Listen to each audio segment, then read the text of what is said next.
In a relationship with an avoidant, it is you versus their independence, and their independence will win every single time without fail.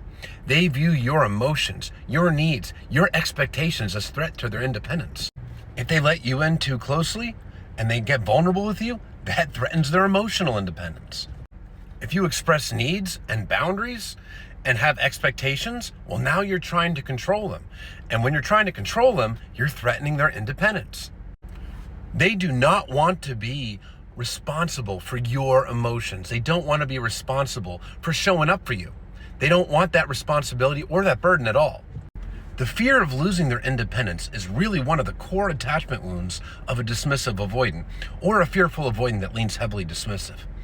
And they look at everything in the relationship through the lens of my independence. And healthy relationship behaviors, things that are normal, like emotional closeness, vulnerability, communication with each other, expectations, even disagreements, all trigger that I'm going to lose my independence wound. And this really does go back to their childhood. This is a person that had little to no control over their lives as a kid. Their emotional needs weren't met. They grew up in households where you couldn't talk about feelings. And they were often thrust into adult-like roles before they were ready for it. Maybe having to be a caretaker for a parent or a relative or a younger sibling.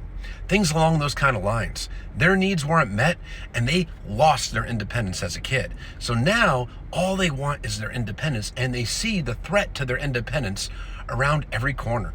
Losing their independence, it's a threat that lives under their bed. It's the boogeyman in their attachment world.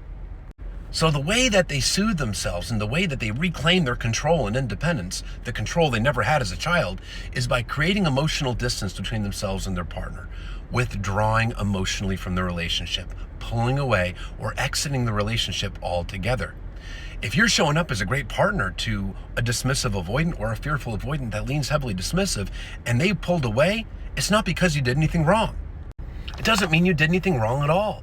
It just means that healthy relationship behaviors, if you were showing up in a healthy way, triggered this person and triggered their fears that they were going to get smothered and lose their autonomy to somebody who's ultimately going to reject them. Because deep down, due to these wounds, they feel like they're not enough. They feel like they're not good enough for you. So they protect themselves by creating emotional distance as a way to reclaim their independence, as a way to reclaim their autonomy, by withdrawing emotionally from the relationship, pulling away, even abruptly discarding a partner to get that independence back.